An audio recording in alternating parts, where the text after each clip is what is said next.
زمارونو د روجې متعلق د رمضان دا 2 جمعې خبره مې ستاسو مخکې ذکر کړه.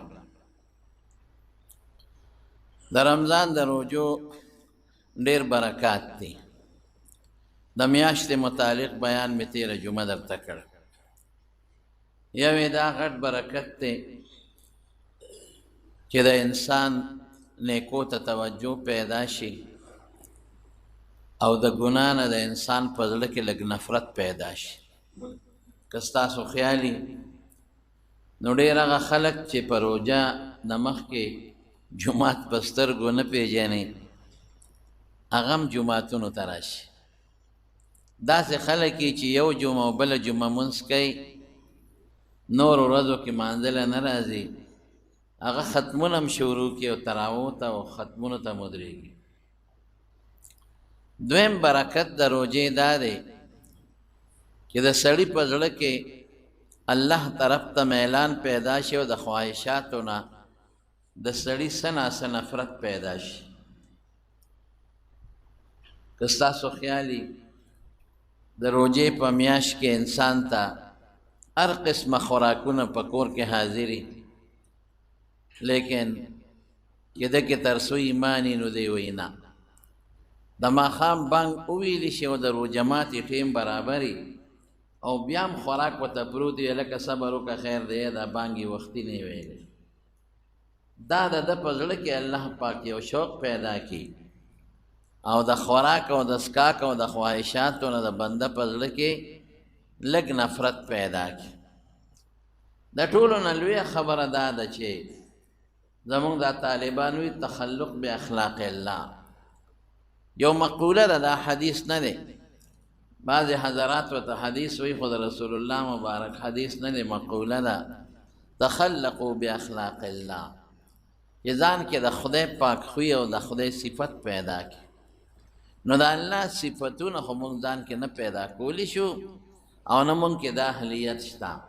خو څه ناڅه لکه الله خوراک څښاک نه کوي، محتاجه نه دی. خو الله اوبه نه څښي، تږي کېږي نه، دی ته محتاجه نه دی، نه خوراک ته نه څښاک ته نه جوسونو ته. دا الله دې ته ضرورت نه لري، الله د احتیاج نه پاک دی. نو سړی په ځان کې دا یو صفت پیدا کړي د پیشبني نه تر ماښامه پورې چې الله خو مطلقاً خوراک ته محتاج نه دی، خوراک نه کوي، زم دا ورځ دغه صفت ځان کې پیدا کړم. الله خو مطلقاً څکلو ته محتاج نه دی، څکل نه کوي، نو زم هم د پیشبني نه ماښامه پورې دا یو صفت ځان کې پیدا کړم. او خواهشاتو ته الله محتاج نه دی او نه الله پاک دا جنسی خواهشات لري، الله د دې نه منزه او پاک دی. نو زه به هم د پیشمني نه تر ماښامه پورې د خواهشاتو نه ځان به وساتم. دقه رنګې د مارونو د ګناه نه، د دروغ او د غیبت نه ډېر خلک پکې پرهیز کوي. او حضور پاک هم فرمایي الکذب والغیبة یفطران الصوم، چې دروغ او غیبت روژه ماتوي. بلې بعضې زمونږ سلف وایي چې بلکل که چا دروغ او روژه وي، روژه یا دروغ وي یا غیبت، روژه دوړه شوه ختمه شوه. خو زمونږ اکثر علما وایي چې نه، د همدې حدیث کې یو جمله رستو راغلې ده چې روژه ماتوي نه، خو د روژې برکت ختموي. ستاسو خیال و زمارونو تاسو ته ما یو ټکې ویلی، مې خوراک حلال دی، اوبه حلالې دي، او د خپلې بیبي سره خواهشات حلال دي، او د هغې نه ستا پرهیز دی، حلالو نه پرهیز دی. نو چې کم در باندې مستقل حرام دي، چې روژه شوه، چې غیبت شو، دروغ شو، چغلي شوه، هغه به یقینا دې ځان ساتي چې حلال خدای وایي مه کوه، تعالی حلال دي، د هغې نه دې پرهیز شو. نو حرام چې سړی کوي دا خو ډېر بېوقوف دی، ډېر قمقل دی. قیامت پر ورځ الله به ورته وایي چې د خدای ظالمه تا باندې خو ما حلال بند کړي، چې کوم څیز مخکې وروستو حلال وه مې در باندې روژه کې بند کړو. نو چې هغه مخکې وروستو هر وخت حرام و، چې دروغ و، غیبت و، چغلي وه، بغض و، نو هغه دې بیا ولې کوو؟ نو روژه کې به د دې څیزونو نه زما وروڼو مکمل ځان ساتو، نو دا روژه به زمونږ قیمتي شي، دا روژه به برکتي شي، او چې څومره د روژې لوی ثواب دی نو به مونږ حاصل. زما وروڼو یو خبره ذهن کې واچوئ، روژه هغه میاشت ده چې ته به په دې روژه کې ځان په الله بخې. بس لنډه خبره درته وکړم، دا د حضور پاک مبارک وینا ده. او که چېرته ځان دې په الله ونه بخل وي تاوان کې راځي. د روژې په میاشت کې رسول الله صلی الله علیه وسلم دقسې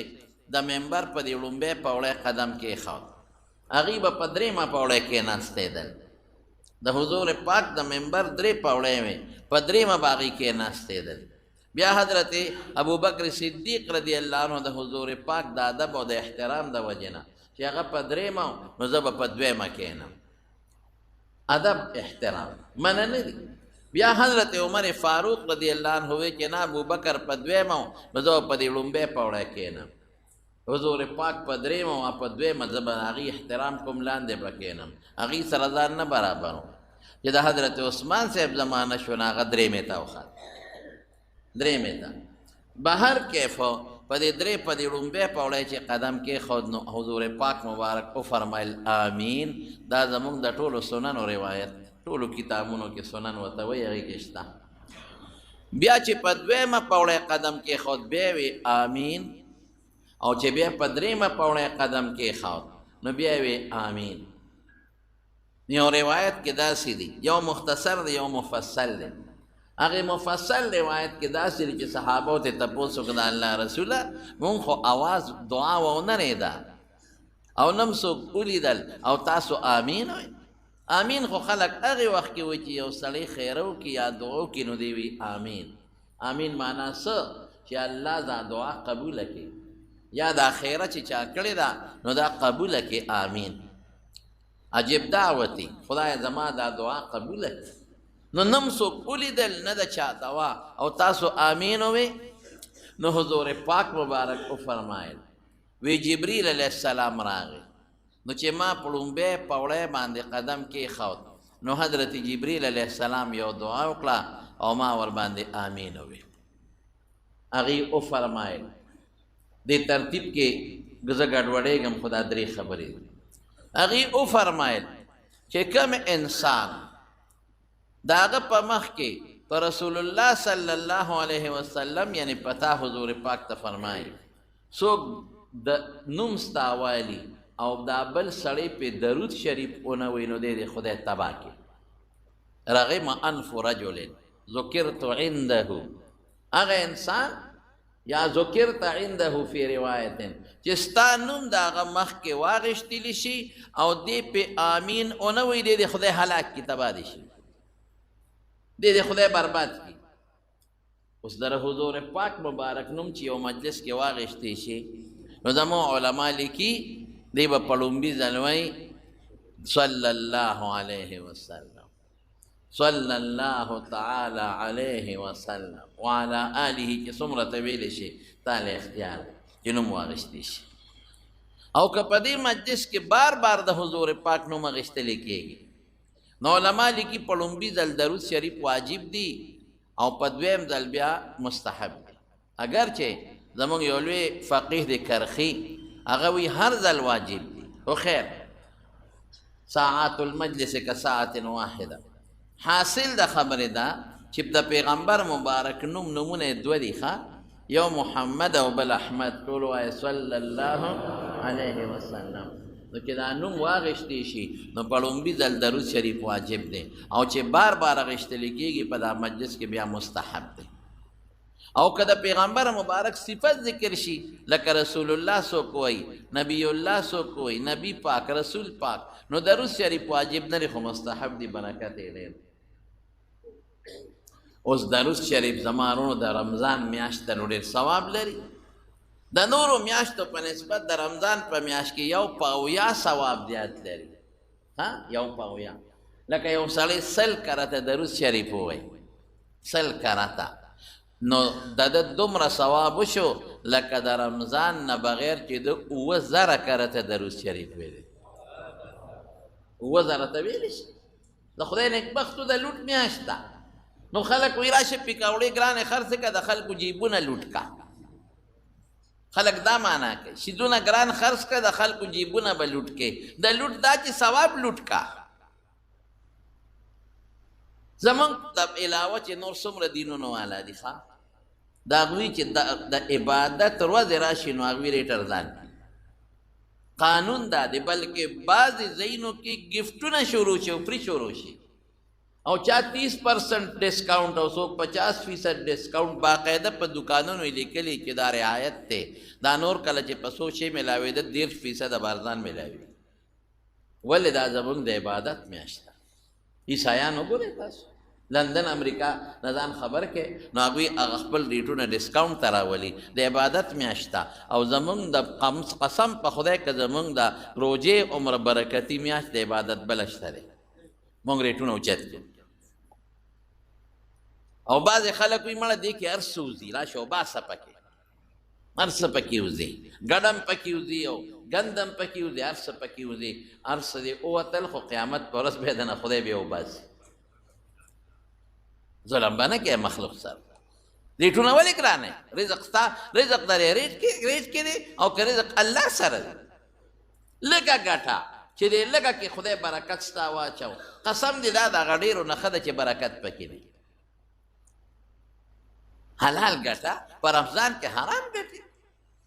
په رمضان کې ظلم کې خلکو سره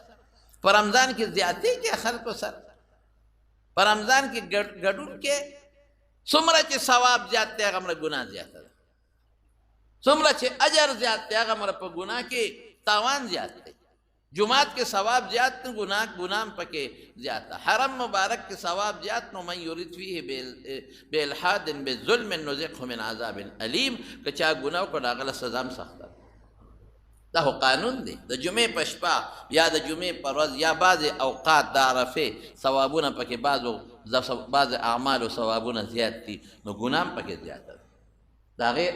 گناہ وبالم زیاد تے نو دا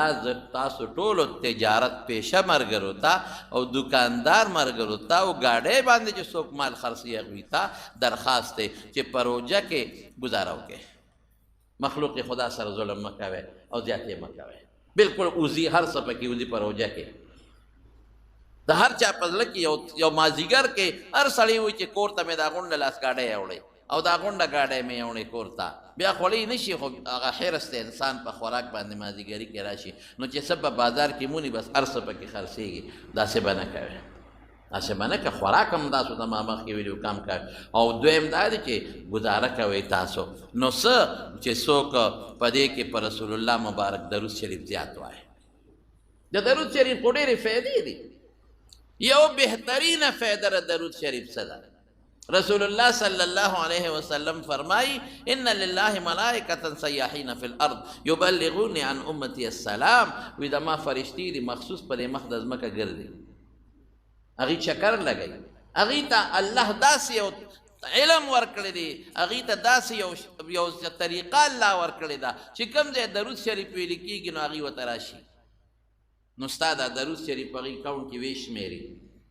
نو رسول الله مبارک ته ورسئ چې فلان کې د فلان کې دوی پتا دا د دومره درود شریف ویلي څومره لویه خبره من صلى علی عند قبری سمعته رسول الله صلی الله علیه وسلم فرمایي زما د قبر خوا کې په ما څوک درود ووایي زه اورم ومن صلى علی نائیا ابلغته او چې څوک په ما درود شریف ووایي دی لرې وي نو ما ته هغه د فرشتو په ذریعه رسولی کېږي فرشتے باقاعدہ رسائی زمانونو د درود شریف هغه فضیلت او هغه ثواب به یو طرف تکا لیکن چې د درود شریف د برکت نه تا درود شریف اوه او د حضور پاک مخې ته یې فرشته ودرېږي او یې فلان کی د فلان کی زوی د تورنګزو کلي د عمرزو کلي د پیښور پتا نن سل کرته درود ویلی دي رښتیا وایه حضور پاک به څونه خوشحاله او په ګوان کې چې کومې فرشتې دي حضرت ابوبکر صدیق او عمر فاروق رضی الله عنهما ابه څونه خوشحاله بلې په حضور پاک وی خوشحالېږي که مولانا زکریا صاحب رحمت الله علیه فضایل درود شریف کې واقع لیکلي د ترغیب دپاره یې درته دا واقعات د ترغیب دپاره د خلکو زړه کې رغبت پیدا شي وی یو سړی په لاره باندې روان و حج لته پلار ورسره دا پلار یې ناجوړه شو دی بیمار نو پخوا خو پیاده قافلې وې قافله ته لاړه او دا پلار او زوی دقسې دی دی پلار ته غریب پاتې شو یدو زما خو رسېدی نشم پلار مې ناجوړه دی بیمار دی نشم بوتلی نو یا که جوړ شو بله قافله کې به لاړ شم او که جوړ نه شو نو واپس به صاحب من دا پلار یې ناجوړ او قافله ته لاړه دله د پلار خدمت کو ناګانه دا پلار یې مړ شو بیمار و غریب وفات شو چې وفات شو د پې د پاسه څادر واچو او نږدې خوا کې کلي و کلي ته لاړ چې خلکو ته ووایم چې زه خو مسافر یم او پلار مې مسافر دی او راشئ مهرباني وکړئ د ما د دې پلار خدمت وکړئ اوس خو به په پلین کوچ کې یو څه سوزکي کې به یو څه هغه زمانه کې خدا نه وکېده چې سفر کې به کم ځای څوک مړ شو ملته به یې دفن کاوه چې ما سره دا ولامبئ کفن دفن یې وکړي او جنازه راله وکړي او قبر وله وکنه دی لاړه خلکو ته اعلان وکړو خلکو یې ډېره خلک کم ځای دی وی دی پلانکي ځنګل کې یا دې ځای کې را سره پروت دی وی موږ درلو دی چې راغې پلار ته پلار خو پلاري نو په مخ یې وله څادر اچولی نو چې څادر یې په مخ اچولی هغه څادر یې تیو چت کړو د پلار مخ یې د خر ګرځېدلی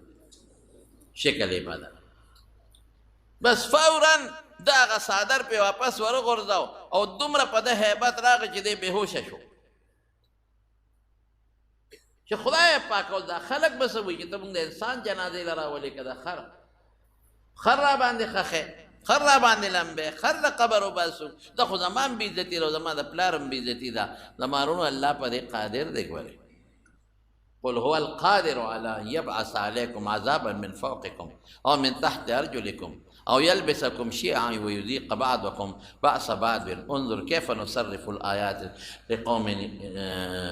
لا يعقلون دي کسی پیدا اللہ وی داسې کو چې بره در باندې عذاب راوړي روستی دی ګلی راشي دا د بر عذاب دی که دا ډرون حملې او د جزونو نه چې دا کېږي دا د بر عذاب دی که دا باران او دا طوفان او دا واورې دا د بره نه عذاب دی که دا چې کله سیلاب راغی د باران او دا دنیا پلونه یې مات کړه دا د بره نه عذاب دی که او من تحت ارجلکم زلزله به راشي ځمکې به وشلېږي یا دا خلک دا بمونه په ځمکه کې خښی دماکې به شروع شي دا من تحت ارجلکم دی او یلبسکم شیعا او یا به یو بل سره اختلاف دی یو ته بل ته دشمني به جوړه شي او بل به وجري دا درې عذابونه دي زما وروڼو د رسول الله مبارک په دعا باندې چې کله وي دا من فوقکم خدای وي دې نه خو زما امت ساته دې سره ټول تباه کېږي وی خواه دا بنا راځي ایکا دوکا به راځي خو امت من حیث الامت په پې نه ختمېږي او چې د لاندې نه عذاب وی الله د دې نه اعوذ بوجهکه ستا په مبارک ذات د دې نه امن نیسم زما امت دې نه بچ کوه ایکا دوکا به راځي خو امت په پې نه ختمېږي او په حدیث کې څه راځي حدیث کې هم دا راځي وی زما په ګوره د سوره ښه وی ایکا دوکا به راځي ګورې او یلبسکم شیعا وی دا آسان دی خیر دی یو بل وجل دی سره امت نه ختمېږي خو یو عذاب خو به خامخا راځي موږ ګناهونه کوو لیکن حدیث ته اوس وکې رسول الله مبارک فرمایي وی زما په امت کې به یو څو عذابونه راځي من حیث العموم بني خو بعضې ځای کې به راځي ځکه د حضور پاک په دعا باندې د امت نه من حیث العموم چې په ټول امت یو شان راشي ابني خو بعضې ځای کې به راځي ابسي الله اکبر قصفر یا قذفر گلے به ورېږي کاڼي به ورېږي په بعضې ملکونو کې کاڼي ورېږي کاڼي دا ثابت ده چې کاڼي به رانه ورېږي گلې به ورېږي او بل به څه کېږي مسخن شکلونه به مسخ شي طالبان پکې څه تعویل هم کوي لیکن ظاهري شکلونه به مسخ شي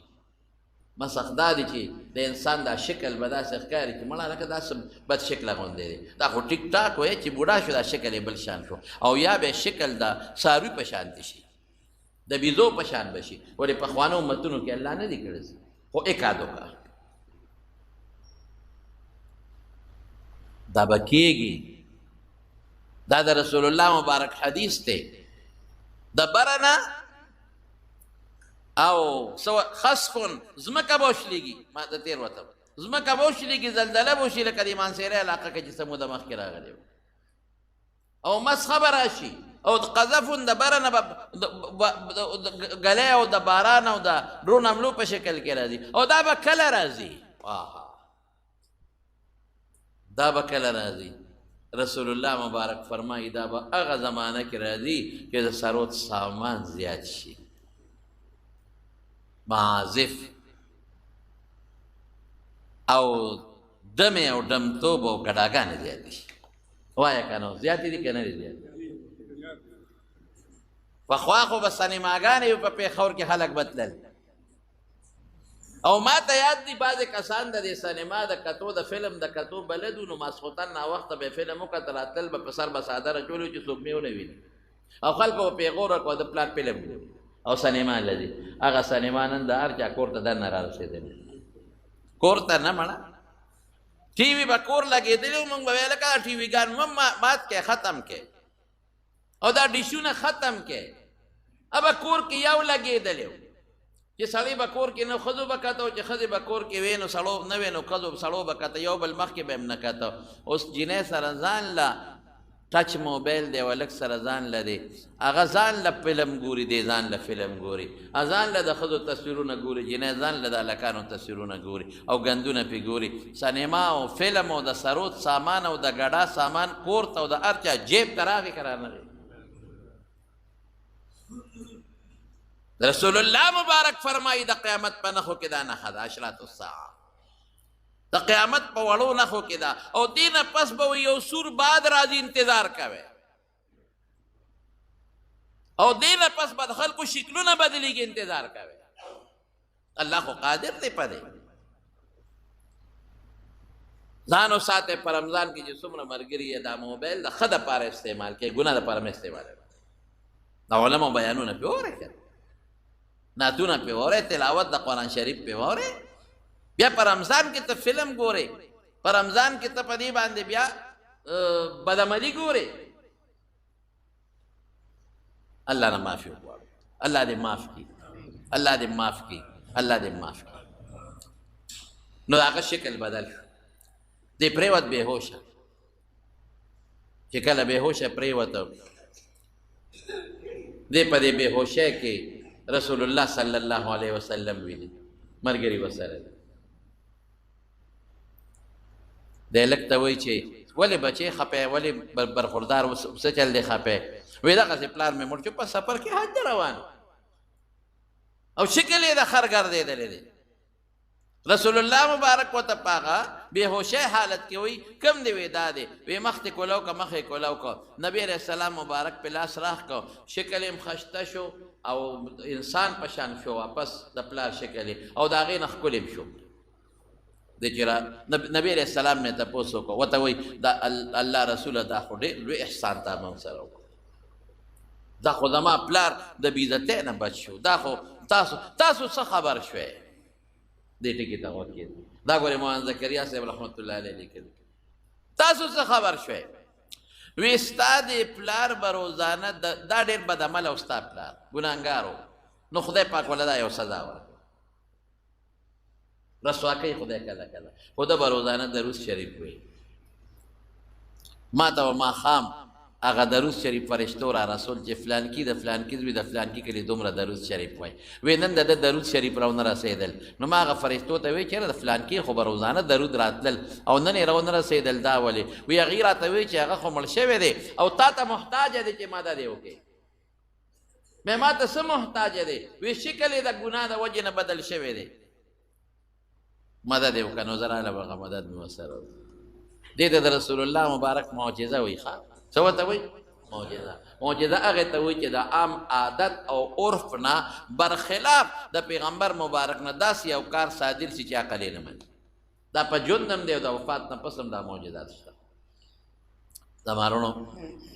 دا د درود شریف برکت چې دې راویښ شوې کتل پلار یې واپس سم شوی و مخکې نه هم خشته شوی او رڼا یې کړی نو درود شریف کې ډېر زیات برکت دی او فضیلت دی په دې رمضان کې چې څومره ملګري یې نو کم از کم یو 200 پیرې 1500 ما ته مخکې ورځو کې یو سړي ټیلیفون وکړو ویزه شواروز کې 15000 کرته درود شریف دی دا څومره لویه خبره یو بل ټیلیفون وکړو ویزه 10000 کرته ویم مې 10 سره څنګه وی وی تا نه مې اورېدلي دي مختصر درود هغه ویم مې کوم یو وی وصلی الله علی النبي الأمی وصلى الله على النبي الأمي مختصر درود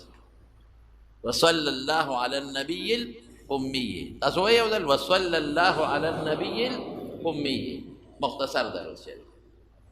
دا خو په یو سات کې بلا ویلې کېږي. او که درود ابراهیمي وایي چې دا کم مانځه کې دی اللهم صل ځان له درود دی، اللهم بارک ځان له درود دی، دا کې دا خو ډېر ښه شو. عالم پکې راغی، اولاد هم راغی. نور درود شریف چې کوم کې اللهم صل لفظ دی بس دا درود شریف دی. رمضان کې خامخا په دې الفاظو باندې عمل شروع کې. درود شریف ډېر زیات فضایل دي. اب چې بل وخت په درود شریف مستقل جمعه بیان درته وکم ان شاء الله. خو دلته کې به صرف دومره ځان پې کې چې رمضان مبارکه میاشت ده، نو مهرباني وکړئ درود شریف پر رسول الله مبارک ټول وایي. ها دا خامخا وایي. الله وینو ان الله وملائکته یصلون علی النبی. الله وی زبم په دا الله کا درود شریف دا خدای رحمتونه زما فرشته وای، نو تاسو مر باندې درود وای حضور پاک کرو. نو چې څوک درود نه وای نو جبرئیل علیہ السلام سوې وی دې خدای هلاک کی ما وی امین. واه واه د پیغمبر مبارک نوم واغښتل څوک درود نه وی تبعید صاحب وی پدوی ما پاولای چې مکل خپکه خاودا. نو جبرئیل علیہ السلام سوې وی چې چا مور او پلار جمع دی وی یا دواړه یا یو او دې دا غوي دومره خدمت اونکی چې ځان په جنت ته ورسوي. داسې خدمت بکوي چې د مور او پلار په ذریعه ځان جنت ته ورسوي. او که داسې ونه کړل دې خدای هلاک کی ما وی امین. او ټینګ شي خیره چا کړې ده جبرئیل علیه السلام. جبرئیل علیه السلام په ټولو فرشتو کې مقدسه فرشته ده چې قرآن یې راوړی دی او پیغمبرانو ته به یې وحی راوړی. ټولو فرشتو کې مقدسه فرشته جبرئیل علیہ السلام. جبرئیل علیہ السلام خیره کړې ده ماشاء الله. او امین په چا ویلې دی حضور پاک. نو چې پیغمبر مبارک په یو شي امین وایي وایا نو دې کې د نه قبلېدو څه کېدی شي دعا چا کړې ده خیر امین په چا ویلې دی. نو د مور او پلار چې د چا جمدي وي که دواړه یې کوي نو خدمت به کوي هغې به خوشحاله وی. او که د نه خپه لاړل غرق او تباه شوي برباد شوي نه به خپه کوی مور ته. ډېر خلک وایي یاره زما پلار دی او کنځل کوي دی وخت ورسېږي بیا ورته هم کنځل کوي. زما پلار دی نو څه ورسره وکړو زیاتې کوي. زما پلار دی نو دا څه کوي مړه دوڼی دی راوسته ښځه نو مور او پلار سپک شو. د ښځې خپل حق دی ګورې دا م یاد وساتئ. بعضې خلک دلته هم غلطي کوي. دا حقوق دي د ښځې خپل حق دی. د مور او پلار دپاره به ښځه ښځې ته هم سپی په نظر نه ګوري. الله خو ویني که نه ستا هم خور شته که نه ستا هم لور شته ستا هم څوک شته هغه به بیا البدل هغې نه وباسي. لیکن د ښځې دپاره به مور او پلار هم نه پرېږدي. مور او پلار احترام پکې قدر پکې عزت پکې. وقضى ربك الا تعبدوا الا اياه وبالوالدين احسانا اما يبلغن عندك الكبر احدهما او كلاهما فلا تقل لهما اف ولا تنهرهما وقل لهما قولا كريما واخفض لهما جناح الذل من الرحمه وقل رب ارحمهما كما ربياني صغيرا. وقوي خطك رسول الله مبارك فرمائے. او دوا چې الله یو وخت کې ماشوم په باندې مور او پلار ډېر رحم کړی دی. الله اوس دې قابل رحم دی ته پې رحم وکړه دعا وله وکړه. کنځل کوي نو کمزوری دی غریب کنه سترګې کمزورې نه دي موږ سترګو ته چشمې اچولې دي. غوږونه کمزورې نه دي هغه شی واچوي ګلسون مشین. خوله کمزورې نه ده غاښونه نشته حروف سم نشي ویلی. خپې کمزورې نه دي بې کونټی نشي ګرځېدی. زړه کمزورې ډاکټر وایي. نو چې څنګه ظاهري وجود کمزوري کېږي دماغ هم کمزوري کېږي. غصه ورځي بنده په معمولي خبره غصه ورځي بې صاحبه غصه وکړي خانده ورته. مولانا روم صاحب رحمت الله علیه یو واقع لیکلې ده. وی یو سړی زوی سره ناست و دا بوډا دی او دا زوی هلک دی نو د پلار دی زوی ته بابا دا څه دي په دیوال یو قارغه ناست. هغه ورته وی قارغه دی. نو بیا ورته بابا څه دي نه بچی دا څه دي دا پلار ورته وی د قارغه دی. بیا ورته بچی څه دي وی قارغه دی. بیا ورته بچی څه دي وی قارغه دی که نه هسې غصه شو ورته. بیا ورته بچی څه دي وی په سترګو ړوند دی شل ځله خو مې راته وی قارغه دی که. پلار ورته بچی ستا نه مخکې ما لیدی چې قارغه دی خو چې ما ورته دلته کېناستو نو یو خبره مې را یاده شوه. دقسې ته زما په غېږ کې وې او یو قارغه په دې دیوال کېناسته را یاده شوه نو تا ما ته بابا څه دي ما وې قارغه دی تا وې څه دي مې قارغه دی تا وې ها مې قارغه دی تا وې څه دي مې قارغه دی چې څومره تا تپوس کو ما به دې خوله ښکلوله او مې چې ته زیات تپوسونه وکې ما به دې خوله ښکلوله او که نن مې دا دریم څلورم نه درته خبره زیاتوله نو کوتک ته دې ګوتې کولې هلکه داسې ده که نه بچی چې خبرې کوي نو دا پلار ورته دا خوله ښکل کړي نوسې وایي بچي نه خو بیا نوسې ډېر ګران بچی خو لا پرېږده نوسې بیا نوسي نه سوي او بیا د هغې نه ګرانې نو چې خبرې کوي نو بنده وایي چې دا خوله مې وله ښکل کړل وایي داسې که نه وایي او پلار توبه بس دا ګډې وډې دا نه پوهېږي اوس د دماغ کار نه کوي د بې غیرته بچیه دماغ کار نه کوي ستا دماغ کار کوي چې پلار ته پسې سپکې وي ستا دماغ کار کوي چې ته د خدای او د رسول د خبرو مخالفت کوي ستا دماغ کار کوي یاد وساته چې پلار سره دې څنګه وکړل زما قسم په خدای هغسې به راسره کوي قسم مې راته وخوړ دا زمونږ فقهاو لیکلي او د حدیثو شارحینو لیکلي او دا تجربې سره درته وایم غالب ګمان مې راته ووایي د باباجي زمونږ خبره کوله مولانا شهزاده صاحب رحمت الله علیه د هغه نه مې اورېدلي دي وی دې جومات کې به هغه لمونځ کو او دا دی زمونږ په دې بادرخیلو کندي کې کور وی راتلم وی په دې لاره کې یو سړي پلار راپرځولی او لته به یې ورکول په الله باور وکړه چې دا ته مې اورېدلي او ډېرو به ته دا د مشرانو اورېدلي او لته به یې ورکول او ورته وایي ارمان دی نو پلار مې ګنې ډېر غټ دلی په سینه والا وی ناستو او لته به ارمان دی نو پلار مې ګنې ډېر غټ دلی وی زه رالم وی ما هغه زوی ته پاسه خوارشه پلار دی دی ظالمه بوډا دی وی پلار یې ما ته وایي چې مولوي صاحب ودرېدو دقه چلې را سره وکړو وی ما ورته پلان کیه هغه سړی هم زه پېژنم هغه زوی هم پېژنم هغه نیکه هم پېژنم او بدره چې دی نومله وی ما ورته چې یاد دي پلان کیه دقسې مانځله روان وم چې دا په کوم ځای دې زوی را پرځولې په دقه ځای تا خپل پلار را پرځولې په دقه ځای یو لیش دی فرق نو او تا ورته نه وي چې ارمان دې پلار مې ګنې غټ دلی ویلي دي که نه دا به مولوي صاحب زمونږ وایي په خپلو غوږونو او سترګو مې لیدلي دي چې په کوم ځای د پلار را پرځولو په هغه ځای دې خپل زوی را پرځو او چې په کوم هغه ورته په سینه دې هم په سینه ناست چې هغه ورته څه ویقې ورته وي دا نه پاتې کېږي بس دا به وځي دا مه وایه چې زه خو دې وخت کې په هینډ تینډ کې یم او زه خو بس ځوان یم او زه به د ښځې مخکې پلار سپک کم او مور به سپکه کم دا ټیم به پته راځي دا چل به راسره کېږي که ونه شو بیا راشه که جمدې هم په دې مخ مې لاړې وتو او مور پلار سره خلک خو مور خو بیا پرېږده خو سپیره نن سبا بوډۍ شوه که لوښي د لینځي خو بس مور ده او که لوښي لینځي بیا خبره ختم که جامې د لینځي او کټوی د له پخۍ نو مور ده او که دا کارونه نه کوي نو هېڅ هم نه ده بعضې خلکو نه اورم چې زما پلار ته دا ووایه بعضې خلکو نه اورم چې زما مور ته دا ووایه دا ښه خلک دي مور پلار څوک کم دی ما په خپله یو انسان دام درته خپل نوم نالم ما یو مور به یې واله او ډېره زیاته به یې واله او داسې به یې واله چې په دې ځمکه به یې راوغورځول په ځمکه ما ورسره بیا خبرې بندې کړې وې نو ما ته یو سړي بیا ووایي هغه سړی یو جمدیر یو بل مړ دی مور هم مړه ده هغه بچی هم مړ دی مور هم مړه ده بچی هم مړ دی یو ګواه شته او یو ګواه اوس هم شته ما ته مولوي صاحب د پلانکي تپوس ته کې مې ورکې که خدای راته بېخو بس مور بوډۍ مور خدای را لاستو درګړي تلې ده او ظالم به راغوویشتله او هغه نوې تماشه وکړه که نه مې څه لیوني سپي چې چلی و وی د خېټې نه یې د کوتري چینګار راوځي د سپو په دې به زه بیان کوم د مور او پلار په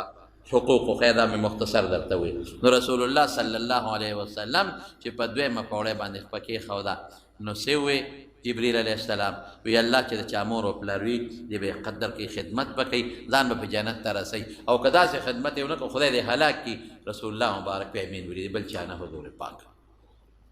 زما وروڼو چې څومره دلته ناست یې د مور او پلار قدر وکړي کوی به که نه جمدې وي د چا مور پلار که یې وي که کته خپای راځه کې لار شي ولا ما دې یو ځل یو سړی وي پلار رانه خپه دی ما سره په جرګه لاړ شي مې په پلارانو څوک جرګې نه کوي په مخله جرګه کې خبره روانېږي زه به هغه ته وایم ابو دوی دا کړي دي نو بیا به تا ته وایم ته وایې نه دا دي دا روانېږي ورشه په خپله او دا غېږ کې ورسره د مینې سر کېږده او یې بابا معافي غواړه ابه د یو څپېړه دوه ووایي یو درې نورې م راکړه ابه وایي تا دا کړي دي بس خو غلطي مې کړې معافي غواړم یاره که معافي نه کړې وایي ډېرې جرګې مې پرې وکړې ستا نه بغیر نه کېږي مې ته ما په دې فارموله عمل وکړه سبا راغې ما ته وایي مولوي صاحب خو بل شان وه خلک مې لېږل نه یې معاف کړم خو چې ورغلم او غېږ کې مو ته سر کېښوده او وایي هم را سره په ژړا شو زه ژړا شوم وایي روچت یې کړم او په مخ یې دواړو طرف ته ښکل کړم واه واه د مور پلار زړه افسوس دا دی چې څوک دې ته نه ګوري چې زما بچی شته زما ورسره څونه مینه ده دې ته څوک نه ګوري چې زما دا بچی د ماشوم لوی یم په څومره سختۍ لویږي او په څومره خوارۍ لویږي نو ما زه هم بل چا لوی کړی یم که نه ما سره هم بل چا خواري کړې ده ما سره هم بل چا محنت کړی دی که نه داسې لوی خو ته نه راغلی دنیا ته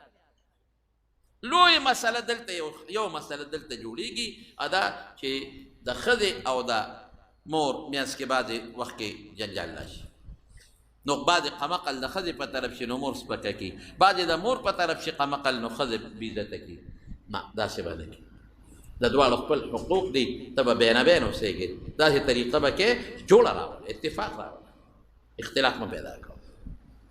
نه یو خوا پوره او نه بل خوا پوره د دواړو خیال ساته قدر کوه او که جوړه نه راځي بیا لکه ښځه د ښځې بیالول در باندې حق دي د خدای په نس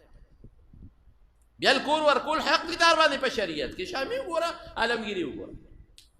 دا لک او که دا ښځه ستا د مور او پلار د حقوق ذریعه ګرځي دا ښځه نافرمانه ده د شریعت خلاف کوي بیا به طلاق هم ورکولی شي رسول الله مبارک فرمایي که مور پلار ته وي طلاق ورکړه طلاق هم ورکولی شي په هغه صورت کې ورکولی شي چې دا ښځه ستا د مور او پلار نه د عقیدو ذریعه ګرځي د شریعت خلاف کار کوي مور او پلار درته سپکوي بیا هغه بیل صورتونه داسې به نه کړي چا نه مور او پلار خپوي څه چل وکوي لکه رضا کوو که نه او که د چا نه قبر ته خپتلي بیا به څه کوې او دا کېدی شي قبر لی ځای او علماو لیکلي دي قبر لی ځای قبر لا تلاوت کوئ ثواب وربخی 2 رکعته نفل کوئ ثواب وربخی ذکر وکړئ ثواب وربخی نیکي وکړئ ثواب وربخی نو علما لیکي د مرګ نه پس بیا سره خدای راځي دې وخت کې هغوی محتاج دي نیکو ته که نیکي دې وکړه ورو دې به خلک خدای به دې معاف کړي درېیم څه دي وایي په درېیمه پوړه چې کېناستم نو جبریل علیه السلام سو فرمایل وی هغه انسان چې په هغه د رمضان میاشت راله او د دومره عبادت اونکه چې ځان په الله وبخیرې دم خدای هلاک کړي مې چې آمین وایه اوس څونه عبادت به کوې دونه به کوې چې ځان په خدای وبخې دونه به کوې او یوازې عام عبادت نه دونه به کوې او که دومره عبادت دی اونکه چې ځان په خدای وبخې نو خیره چا کړې ده حضرت جبریل علیه السلام آمین پہ چا ویلے دے محمد مصطفیٰ صلی اللہ علیہ وسلم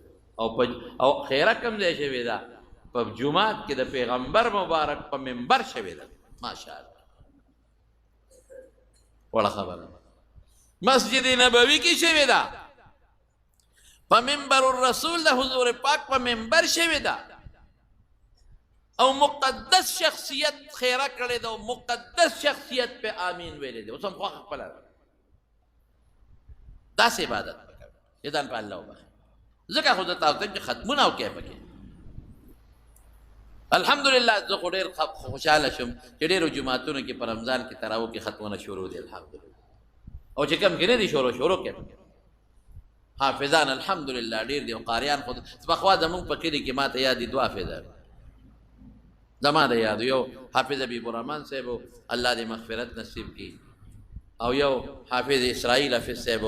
د هغوی رترز وی عبدالرب مولوي صاحب مولانا عبدالرب صاحب دې رور الله دې مغفرت نصیب کړي دا 2 نمبر به پې نو بیا د جوړې حافظ صاحب باباجي زمونږ شاګردو هغه به دلته ختمونه کول اوس دومره حافظان دي د خدای پاک فضل او کرم دی چې زه په خپل کلي کې حافظان نشم شمېرلی الحمدلله هر کلی کې شکر دی فیضان ډېر دی نو فایده ترې والی کړه نو د ورځې م خوب او د شپې م خوبونه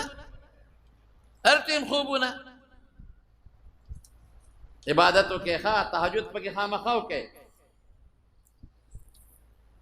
او یو بل عبادت دی پکې وکړئ چې هغې ته صلات تسبیح ویلي کړي نو زما وروڼو دا اخري یو خبره درته کوم دا ده چې تاسو مهرباني وکړئ او صلات تسبیح وکړئ صلات تسبیح خو ما خولی تاسو ته بار بار صرف مختصر به درته ویم چې رسول الله صلی الله علیه وسلم خپل تره ته حضرت عباس رضی الله عنه ته د ترو د حضور پاک مبارک او ډېر زیات محبت یې ورسره د دې خپل تره سره تره سره هم د خلکو محبت یو ځل حضرت عباس رضی الله عنه راغی نو حضور پاک مبارک ته د بعضې ملګرو نه ګیله وکړه وی د الله رسوله وی خلک زمونږ هغسې خیال نه ساتي بعضې وخت کې د انسان په زړه کې چا خیال نه ګیله پیدا شي نو رسول الله مبارک په منبر باندې کېناسته او خلکو ته اعلان وکړو وی خلکه وی تاسو ته پته ده چې تره د پلار په ځای عم الرجل سن و ابیه د سړي تره پلار په ځای باندې وي چا چې زما تره خوشحاله کړ دی خوشحاله کړه چا چې زما تره خفه کړي ګوره دی خفه کړه او چې پیغمبر چا خوشحاله کړ نو الله خوشحاله کړو چې پیغمبر چا خفه کړ نو الله خفه کړ او صفه خبره بده یاده پورې یو خبره یاده شوه یو ځل حضرت عمر فاروق رضی الله تعالی عنه اعلان وکړه د خلکو کورونه به جومات ته نو د کوټو د دروازو به جومات ته ناوې به جومات ته وي دغه ناوې جومات ته وي نو چې باران به وشو نو هغه جومات ته به اوبه راتلې نو حضرت عمر رضی الله عنه اعلان وکړو وایي مهرباني وکړئ ناوې بل طرف ته واړوئ ځکه جومات ته اوبه راځي خلک لمونځ کوي اوبه په جومات کې ولاړي ناوې مو بل خوا واړوئ نو خلکو ناوې بل طرف ته واړولې نو چې راغی د حضرت عباس رضی الله عنه د حضور پاک د تره د هغه ناوه نه یې واړولې نو حضرت عمر صاحب له غصه ورله چې زه خو امیر المؤمنین یم او ما حکم وکړو او ټولو زما خبره ومنله او الله قرآن کې اعلان هم کوي کنه یا ایها الذین آمنوا اطیعوا الله ورسوله واولی الامر منکم چې د الله تابعداري وکړې د الله د رسول وکړې او د بادشاه وکړې د کوم اسلامي بادشاهي نو دا زما حکم تابعداري ونه شوه نو حضرت عمر صاحب سره یو لرګي په هغې هغه ناوه واله نه ویې غورځول وي دا ولې نه لر کړ دا ولې نه اخوا کړ نو حضرت عباس رضی الله عنه ته چا ووایي چې ناوه خو یې درته په لرګي واله ویې غورځول هغه وی دا ناوه رسول الله مبارک ماله په خپله لګولې ما ځکه نه لګول د حضرت عمر خبر په سر سترګو خو ما چې دا کوټه جوړوله او دا ناوه مې کله لګوله نو حضور پاک مبارک په خپله راوخته او خټه یې ولګوله او دې ناوې ته یې ولګوله دا ناوې راله په خپلو مبارکو لاس ویښودې وه دې ته مینه چې عمر صاحب ته پته ولګېده وی عباسه تا ما ته ویې ولې نه دا ما څه غلطي وکړه هغه ناوه چې حضور پاک په خپلو مبارکو لاسو هغې ته توپړې کړي دي او هغې ته بیا خټه یې ښودې ده او هغې یې لګولې ده دا ما نه څه غلطي وشوه وی راشه حضرت عباس دا واپس لګو ما نه غلطي شوې ده نو وی دا وبه لګو واپس وی نه داسې نه کړه نو حضرت عمر صاحب ورته ټیټ شو ټیټ او حضرت عباس یې په خپلو اوږو د پاسه سور کړ او یې بره وخېجه دا ناوه واپس ولګاو دا ردی صدا شو چې ما ولې داسې کړي نو هغې عباس رضی الله عنه ته حضور پاک مبارک وفرمایل وی ای عباسه ای زما تره یا عمه تا ته یو تحفه نه در کوم یو ډالۍ نه در کوم یو بهترین شی درته نه ښیم داسې شی درته وښیمه چې که ستا ګناهونه د دریاب د زګ عمرې الله به راته معاف کړي او ستا واړه او لوی او ستا پټ او ښکاره او زاړه او نوې ټول به راته خدای معاف کړي ورته یې ویل الله رسوله ولې نه ویې ښایه دا صلات تسبیح وکړه نو بیا ورته حضور پاک مبارک وفرمایل وی که روزانه کولی شي نو روزانه که روزانه نه شي کولی هفته کې یو ځل که هفته کې یو ځل نه شي کولی میاشت کې یو ځل که میاشت کې نه شي کولی نو کال کې یو ځل او که کال کې نه شي کولی په عمر کې خو یو ځل نو زمونږ رمضان کې تخصیص نشته په حدیثو کې، خو مونږ رمضان کې خلکو ته ځکه ښایو چې په رمضان کې د صلات تسبیح وکړو، دا امر ثواب شو لکه د رمضان نه بغیر چې د اویا کرته کړي. دا ګورې په صحیح حدیث ثابت دی. دیکھیں یو حدیث نه دا حدیث ناقدین او جارحین دا اغوی نه دا روایت ثابت دی چې دی یو روایت کمزور دی نو بعض خلک په غیر دونه کوي. نه نه نه دوی مضبوط روایت دی په ډیرو سندونو باندې دا منقول دی د رسول الله صلی الله او تعامل د امت په هغه وخت نو څه پورې شروع دی. دو طریقې ترمذی شریف کې یو طریقه خو هغه دا ده چې سړی دا هغه طریقه لږه مشکله ده. د عبدالله ابن مبارک اکه کومه طریقه ده هغه مونږ خلکو ته ښایو هغه راته وویل. هغه یو پوټی لږ به تاسو ته ګرانه شي. دا اسانه ده. دا دی چې څلور رکعاتو نفلو نیت به وتړئ. څلور رکعاتو نفل عام سړي چې څنګه نفل کوي نو چې کله سبحانک اللهم وبحمدک وتبارک اسمک وتعالى جدک ولا اله غیرک وې نو پنځل لسکرته به سبحان الله والحمد لله ولا اله الا الله والله اکبر. یو روایت کې پکې لا حول ولا قوة الا بالله العلی العظیم راغلی الا بالله، لیکن په اکثر روایاتو کې دا نشته. نو که یو ځل دې پکې وي حق دی ونه وي نو پروا نشته. سبحان الله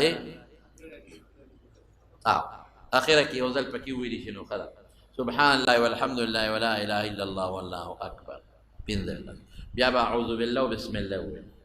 قرات نمخ کې بیا به قرات وي نو د رکوع د تلو نه مخکې به لس کرته وي. څو شو لکه پنځل لس او لس پنځه نو بیا چې رکوع ته لاړ شي لس به وي. که د رکوع تسبیحات به مخکې وي بهتره داسې ده. که د نه وي د رکوع تسبیحات دا د هغې په ځای حسابېږي خو خیر د رکوع تسبیحات ته مخکې وایه نو لس ځله به ووایې. څو شو پنځه دېرش. نو چې د رکوع نه پاسې او سمع الله لمن حمده او ربنا لك الحمد وې نو بیا به لس ځله ووایې په ولاړه. څو شو پنځه څلوېښت. نو بیا به په ړومبۍ سجده کې پنځلس ووایې نو پنځه پنځوس شو که نه. نو چې دواړو سجدو په منځ کې کښېنې لس کرته وایي لس یو سجده کې لس دواړو سجدو منځ کې لس نو پنځه شپېته شو. نو په دویمه سجده کې لس نو څو شو پنځه اویا. نو چې بیا څنګ پاسې دویم رکعت ته نو په اول کې به پنځلس کرته وایي بیا به بسم الله وي خپل قرات به شروع کړي. بیا همغه زړه طریقه ده. نو دا په څلورو رکعاتو کې 300 پوره کېږي. حضور پاک مبارک ورته په خپله فرمایلو چې 300 به ووایي. او که دې کې سړی خطا شي او سجده سهو کوي نو هغې کې به نه وایي. او که یو ځای کې سړي نه هیر شي لکه رکوع کې د نه هیر شو نو ورپسې چې بل ځای هغې کې شلو وایي. ټیک شو خبره که اول کې هیر شو نو رکوع نه مخکې لس دي نو پنځلس او لس پنځه پکې ووایي او شمېرې به یې پس نو بعضې خلکو لاس کې تسبیح ته ضرورت نشته چې نه لاس یې تړلي نو دې ګوتې له زور ورکوه که یو یو ګوتې له زور ورکوه. او چې په ولاړه باندې د رکوع نه مخکې وې دا لاسونه دې کونډو سره وجنګوه دې زنګونونو سره نو یو یو ګوتې له زور ورکوه. په سجده پروت دی نو دا ګوتې په لاسو ګوتې په ځمکه پرتې دي یو یو ګوتې له زور ورکوه. د اسانه طریقه ده. نو صلات تسبیح ورته ویم دې ته چې تسبیحات دي پکې ښه نو دا به که خیر انشاءالله په کوم وخت کې چې نفل کېږي هغه ټیم یې کوئ. سهار مانځه نه پس او مازدیګر مانځه نه پس یې مه کوئ او نور خطو نور پرېوتو د زوال وخت کې مه کوئ او باقي هر ټیم کولی شئ. او زنانو ته هم دا بیان کې ښه کوئ به انشاءالله. یو بله طریقه هم د حدیث کې او خدا ده چې هغه لږه مشکله به دا تاسو ته لږه اسانه ده. عبدالله ابن مبارک دا نقل کړې ده او ترمذی کې بشته نو دا لږه بهتره ده. نو دا به صلات تسبیح به انشاءالله العزیز وایې. دا روجې قیمتي کې ثوابونه پکې وګټئ. د الله ذکر پکې وکړئ. درود شریف پکې ووایئ. د قرآن شریف تلاوت ډېر زیات ضروري دی. ګورئ ځکه دا میاشت د نزول د قرآن ده نو د قرآن شریف تلاوت پکې پکار دی چې موږ پکې د قرآن شریف تلاوت ډېر وکړو. چې نور څه نه دري سورت فاتحه ټولو له ورځي الله حمدونه دي قل هو الله احد ټولو له ورځي پکې وایه. فضول خبرونه او گپ شپونه څه جوړېږي نو دا پکې څوک پکې گیمونه کوي په دې موبایلو باندې. یو گیم ما ته چا وایي زه خو پرې نه پوهېږم خو یو شی دی څه ورته پبجي ورته وایي. ټول خلک یې په هغه مخته کړی دی او ما اورېدلي چې هغې کې بیا څوک په ټوپک ډزې کوي، په بیت الله هم پکې ډزې کوي او په نورو مقدسو ځایونو هم پکې ډزې کوي. اخو تبۍ ده بیا. او اسم دا گیمونه او دا سیدونه چې ډېر خلک پکې سار نه لګیا چې تر مازدیګره پورې په دې گیمونو څه فایده ده، دنیا پکې څه فایده او د آخرت پکې څه فایده ده. د خدای بندګانو هغه کار وکړئ چې د دنیا فایده آخرت ته پکې نه، چې د دنیا خو دې پکې وي که او دا خو د آخرت د فایدې میاشت ده، د آخرت د ګټې میاشت ده. نو انشاءالله العزیز که خیري د ما په دې خبرو داسې نه چې بس وویری او بس یېرې شي، په دې به انشاءالله عمل کوو. ښه انشاءالله صلات تسبیح درود شریف. او چې چا نه مور پلار خپئ نن به ځي او مور پلار به راضي کوي. او که رادا نه شو بیا ورځه بیا ورځه بیا ورځه، لکه تحفه ورسره ځان سره ډالۍ وړه او مور پلار له ورکوه چې خوشحاله شي.